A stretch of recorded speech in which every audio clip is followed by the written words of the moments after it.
Welcome to episode number 10 of Facilitators Q&A with Jay. I'm Jay Melone from New Haircut, and 10 episodes is a little bit of a milestone. So I just want to pause for a second and reflect on this series. Now, I created it as a way of just acknowledging how hard facilitation is. Most of the facilitators that I meet are not facilitators. They're designers, they're engineers, they're product managers, and they have a job, and they're being asked to jump in and design and lead conversations. So that's pretty courageous. So I just want to acknowledge you if you're doing that. And this series is meant to give you ideas and tips and inspiration to keep going forward with it. And today's topic then, it's kind of like a squishy topic. Is it safe? Is it okay and acceptable to do mindfulness practices? Is it okay in a corporate environment, in a business environment, to be quiet together, to meditate together? I don't know. Let's talk about it and see what we think.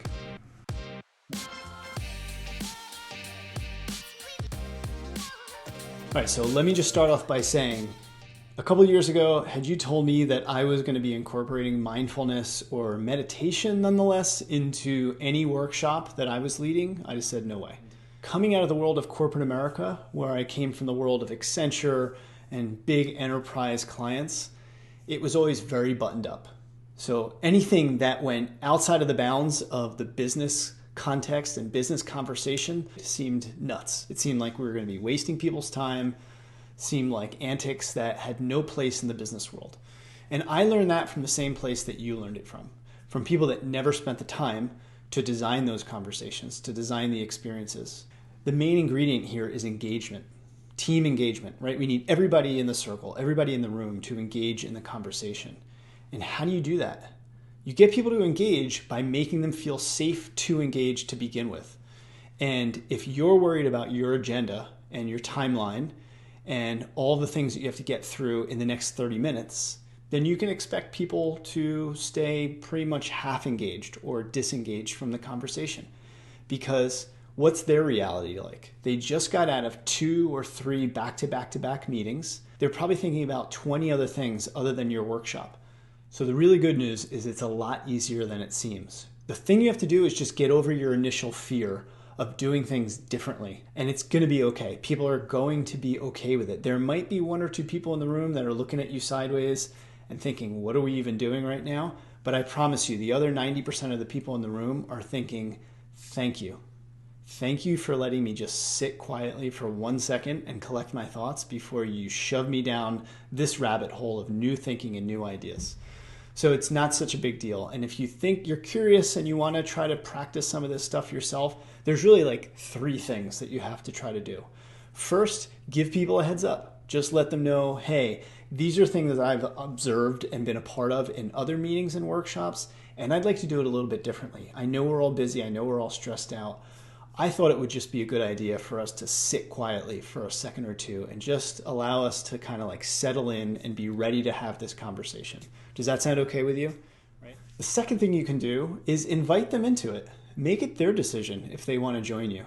So make it an invitation. Ask their permission. Say, so we're going to try this thing. We're just going to sit quietly and breathe together.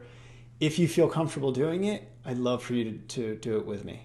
If you'd like to, if it makes you feel better, you can turn off your monitors, you can close your office door, you can close your blinds, you can lower your lights, whatever makes you feel comfortable. Give them a chance. You can invite them to stand up, to sit down, to sit in a more comfortable chair.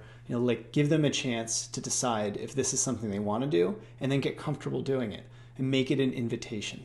And then third, take the pressure off yourself to be this meditative guru overnight. I've been meditating for over 10 years, but the idea of me guiding other people through meditation scared the crap out of me. So take it slowly. At first you might want to say, let's just sit quietly for 30 seconds. Turn off our monitors, not speak, just sit quietly. The next iteration of that might be that you guide them through some breathing. You say I'm going to count for a count of 3 and we're going to breathe in together, and then the same thing and we're going to breathe out together. You could do that a couple times. And then if you feel like you're ready for a next step, you could try to just kind of allow them to check into their body, do a quick body scan. And really all that goes into that is just talking them through feeling into their feet, feeling into their ankles and their calves and their knees, up all the way through their head. Let your shoulders drop, let your jaw drop. To get inspired, go and listen to some meditations. There's a lot of free apps out there these days. Sleep Timer is a great one. I love Sarah Blondin. She's got some great meditations in there. And if you're totally unwilling to do it yourself, what I've done in the past is I've played guided meditations for everyone to listen to. So you can just be part of it. Instead of leading it, you can be part of it. Like I said, this should feel stressful. Maybe it's not, but if it does, it's felt stressful for me. Even now today, when I know I'm about to do any kind of guided meditation or mindfulness, I feel tense in my chest and I just let it go, because every single time that I've done it, there's been at least one person in the room that thanked me, sincerely thanked me for just giving them a moment to check in. I hope that you'll try it. Someone in the room is going to really thank you and feel very connected and appreciative of what you've done for them.